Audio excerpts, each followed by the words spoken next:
Every evening, somewhere quietly inside you, an old apology waits to be spoken, not to someone else, but to yourself. Welcome to Mindfulness, the place we gather each night to finally speak the things we've left unsaid. Tonight, we're exploring 10 sacred Buddhist teachings on forgiving your past self, gentle reflections rooted in compassion, impermanence, and the release of guilt that has long since finished its purpose. Each teaching offers a different doorway back to stillness. By the time we reach the final one, the past may feel a little lighter and sleep a little closer. Let your breath slow now. Let's begin together. 1. Your past self did not have today's light. Tonight, remember this gently. The version of you who made that mistake was standing in a dimmer room than the one you stand in now. You did not yet have the understanding you carry today. You did not yet have the years, the pain, the quiet lessons that shaped your seeing. Buddhist teaching reminds us that clarity is not given all at once. It arrives slowly, like dawn spreading over a valley, revealing what darkness had hidden. You cannot judge a decision made in fog by the light you only found afterward. Think of someone walking through an unfamiliar house at night, feeling their way along the walls. They may stumble, they may knock something over, but you would not blame them for the dark. You would only wish someone had lit a lamp sooner. Your past self was walking through their own unlit room, doing the best they could with the light available to them. So tonight, instead of replaying the mistake, try offering this quiet thought. You did not have this light yet. Now you do. Feel how different that is from anger. It is not an excuse. It is an honest account of what was possible for you then. Every being moves from confusion toward clarity, one small light at a time. That was true for every teacher, every elder, every wise person who ever lived. It is true for you. Breathe in and let the room you're in now, this one, with its new understanding, remind you how far you have already walked. Whisper softly, you did not have this light yet. Now you do. Let the past stay in its dimness and let yourself rest in the light you have earned. 2. The one who acted is not the one who judges. Here is something worth sitting with tonight. The self who made that choice years ago or even this morning is not fully the same self who is judging it now. Buddhist teaching speaks of the mind as a flowing stream, never quite the same water twice. The person who spoke in anger, who made the wrong decision, who hurt someone without meaning to, that configuration of thought, feeling, and circumstance has already passed. It cannot be reached, corrected, or punished because it no longer exists in the way you remember it. And yet we treat our past selves like prisoners still standing trial, called back again and again to answer for something that has already dissolved into memory. Imagine holding a photograph of a wave and being angry at the ocean for not looking the same today. The wave you are angry at is gone. What remains is only water, still moving, still becoming. This does not mean your actions carry no weight. They do, and their effects ripple outward in ways worth understanding. But the self who acted is not a fixed criminal awaiting endless punishment. It was a passing configuration shaped by conditions that have already changed. Tonight, instead of standing over your past self with judgment, try simply witnessing them the way you might witness a wave that has already broken on the shore. Let it be seen, let it be understood, and let it return to the sea. Whisper gently, "That self has already passed. I do not need to judge water that is no longer here."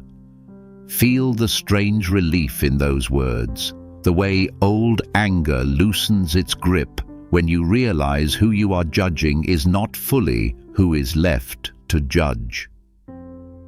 3. Guilt is not the same as growth. Many of us believe that if we stop feeling guilty, we will stop being good people. We think guilt is the price of conscience, and so we hold onto it long after its lesson has been learned, as though releasing it means releasing our own goodness. But Buddhist teaching draws a quiet distinction between guilt and growth, and tonight it is worth understanding the difference. Growth is the moment you recognize a mistake, feel its weight, and let that weight reshape how you move forward. Guilt, when it lingers past that point, is no longer teaching you anything. It becomes a wheel turning in place, using energy without moving you anywhere. You can spin in guilt for years and still make the same mistake tomorrow, because guilt without direction has no destination. Picture a farmer who plants a seed, then digs it up every few days to check if it has learned its lesson. The seed never has the chance to grow because it is constantly disturbed by the same anxious hands. Guilt, held too tightly, does this to the heart. It keeps digging up what is trying to grow. Ask yourself gently tonight, has this guilt already taught me what it came to teach? If so, it has finished its work. Holding it longer is not virtue, it is habit mistaken for conscience. Real remorse is quiet and clear. It says, "I understand what happened, and I will carry that understanding forward." And then it rests. It does not need to be relived every night to remain real. So tonight, if you feel the old guilt rising, thank it for what it taught you, and then let it go. Whisper, "I have learned what this came to teach me. I release what remains." Let growth take the place guilt once occupied. 4. What you carry was never meant to be carried forever. Somewhere along the way, many of us learned to treat our regrets like belongings, things we must keep, store, and carry with us everywhere, as though setting them down would mean losing something important. But Buddhist teaching offers a different image, that pain, like everything else, is meant to move through us, not live inside us permanently. Think of your body when you were younger, carrying something heavy for just a short distance, a bag of water, a bundle of wood. It was manageable because you knew you would soon set it down.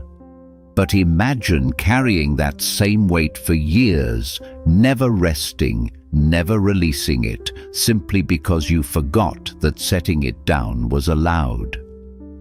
This is what many of us do with old regret. We forget that we were only ever meant to carry it long enough to learn from it. There is a quiet teaching that suffering held past its purpose becomes suffering added onto suffering. The original pain happened once, but by carrying it sleeplessly, night after night, we relive it endlessly, long after the original moment has ended. Tonight, notice what you are still carrying that has already taught you what it came to teach. Notice where you have been holding on simply out of habit, mistaking the weight for loyalty to your own growth. You do not dishonor your past by releasing its weight. You honor it by finally standing upright. Picture yourself gently lowering a heavy bundle from your shoulders and placing it on the ground beside you, not gone, not erased, just no longer strapped to your back. Feel your spine lengthen. Feel your breath deepen. Whisper into the quiet, I was never meant to carry this forever. I can set it down now. Let your shoulders soften. Let the floor hold what you no longer need to hold. 5. Compassion begins with the one you blame most. We often think of compassion as something we extend outward, to strangers, to those who are suffering, to people far from our daily lives. But Buddhist teaching gently insists that compassion must first be offered to the person closest to your own heart. And for many of us, that person is the version of ourselves we blame the most. It is strange how easily we forgive others for the very things we cannot forgive in ourselves. A friend confesses the same mistake you made, and you comfort them without hesitation. Yet toward yourself, you become a judge with no mercy in his voice. This imbalance is worth noticing tonight because it reveals something important. Your compassion already exists. It has simply been pointed outward, away from the one person who needs it just as much. Picture a lamp that lights an entire room except for the small space directly beneath it. That hidden space is not without light because light is scarce. It is only because of where the lamp stands. Move the lamp slightly and the shadow disappears. Your compassion is not missing.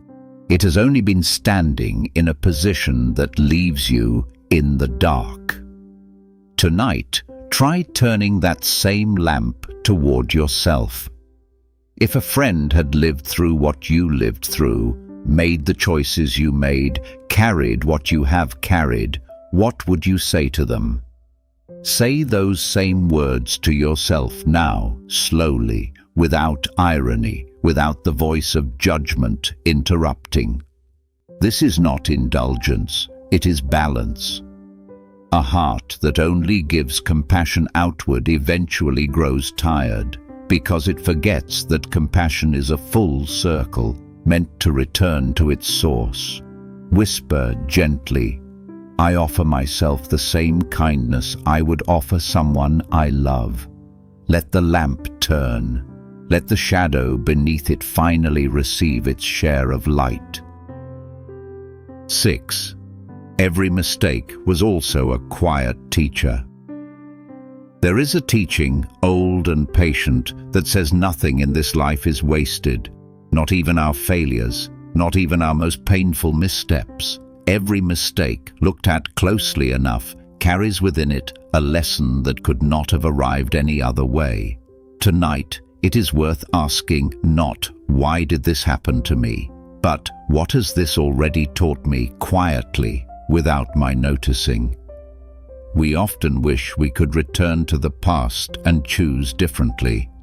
But if that mistake had never happened, would you have learned the patience you now carry? Would you understand kindness the way you do now, having once caused or received unkindness yourself? Would you know how fragile trust is, how precious honesty is, how much weight a single word can hold without having lived through the moment that taught you so? Picture a potter's hands shaping clay. The clay is pressed, turned, sometimes collapsed entirely, only to be gathered again and reshaped into something sturdier than before. The collapse was not separate from the shaping, it was part of it. Your mistakes were not separate from who you have become, they were part of the shaping. This does not mean every painful thing was good, or that we should welcome suffering simply because it teaches. It means that once suffering has happened, its lessons can be honored rather than wasted through endless regret. Tonight, instead of asking your past self why they did what they did, try thanking them quietly for what came afterward. the understanding, the humility, the tenderness you would not otherwise have. Even mistakes have hands that shape us gently if we allow them to, whisper into the dark. This was also my teacher. I carry its lesson, and I set down its weight. Let gratitude replace regret, even if only for tonight. 7. The wound you keep reopening is asking for care, not punishment. There is a pattern many of us fall into without realizing it. We return again and again to the same old wound, not to heal it, but almost to punish ourselves with it, as though revisiting the pain proves we are still sorry, still serious, still good. But Buddhist teaching offers a softer understanding, that a wound revisited without care does not heal. It simply reopens again and again, staying raw far longer than it ever needed to. Think of how a physical wound is treated. No one presses on a healing cut to prove they remember being hurt. Instead, it is cleaned gently, covered, given air and time, and slowly, carefully, it closes. Emotional wounds ask for the very same treatment, yet we often do the opposite, pressing on them nightly, reopening them with replayed memories, as if pain were the only proof of conscience. If a part of you keeps returning to an old regret, it may not be asking to be punished further. It may simply be asking to finally be tended to. Somewhere in that repeated ache is a quiet request. Acknowledge me, understand me, and then let me rest. Ask yourself gently tonight, what would it mean to care for this wound instead of reopening it? Perhaps it means finally admitting fully that you were hurting when it happened. Perhaps it means recognizing that the person you were needed comfort, not more blame. Perhaps it simply means allowing yourself to feel the sadness once, completely, instead of in small, aching fragments every night. Picture placing a soft cloth over an old wound, not to hide it, but to let it breathe and heal undisturbed. Imagine your own hand, warm and steady, resting gently where the ache has lived for so long. Whisper softly, you do not need to be reopened tonight. You are allowed to heal. Let the wound rest. Let the healing at last be permitted to continue. 8. You are allowed to outgrow who you were. Sometimes the hardest part of forgiving your past self is not the mistake itself, but the fear that letting it go means forgetting, or worse, means you are no longer taking it seriously. But Buddhist teaching reminds us that growth was never meant to be proven through suffering. A tree does not hold on to its smallest, weakest branches out of loyalty. It grows beyond them naturally. And this is not betrayal. It is simply what living things do. You are allowed to become someone different from who you were. You are allowed to no longer recognize your old patterns, your old fears, your old ways of coping with pain. This is not a rejection of your past self. It is the natural unfolding that every living thing experiences. The river, at its source, is not betrayed by the river. It becomes miles downstream, wider, slower, shaped by everything it has passed through. Many of us secretly believe that if we outgrow our old pain too easily, it means the pain or the people involved did not matter enough.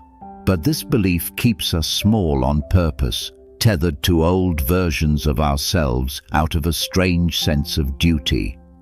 Real honoring of your past does not require staying wounded by it forever. It only requires remembering, honestly, without needing to relive it nightly to prove its importance. Tonight, consider gently releasing the belief that healing means forgetting, or that growth means disrespecting who you once were.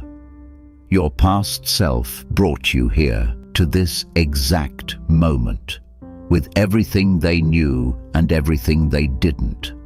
That was enough. It was always enough, even when it didn't feel graceful. Picture yourself standing beside a younger version of who you used to be, not looking down at them, but simply placing a hand on their shoulder, the way you might comfort a friend who did not know what you know now. Whisper quietly, "I am allowed to grow beyond who I was." This does not erase them, it honors them. Let yourself expand into who you are becoming without guilt trailing behind you. 9. A forgiving heart becomes a home for others. There is a quiet truth in Buddhist teaching that often goes unspoken. The way you treat your own past shapes the way you are able to hold other people's pain. A heart that has learned to forgive itself becomes soft enough, spacious enough to offer real shelter to others. But a heart still at war with its own history, often without meaning to, turns that same harshness outward. Think of the people in your life who seem to listen without judgment, who make you feel safe enough to admit your worst moments without fear of being cast aside. Almost always, these are people who have done difficult, quiet work forgiving themselves first. Their peace did not come from having no past to forgive. It came from no longer being at war with the past they had. This is worth remembering tonight, especially if you long to be a source of comfort for others. A parent, a friend, a partner, or simply a kinder presence in the lives around you. The forgiveness you offer yourself tonight is not a private, selfish act. It is the quiet foundation of every gentler way you will ever show up for someone else. Picture your heart as a house. If every room inside it is locked, filled with old arguments you are still having with your past self, there is little space left to welcome anyone else in fully. But as each room is slowly forgiven, aired out and opened, the house becomes larger, warmer, able to hold more than just your own old pain.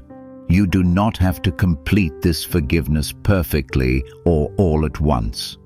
Even opening one small room tonight, one memory, one old mistake, one version of yourself you have kept locked away, makes your heart a little more spacious for whoever needs shelter in it tomorrow.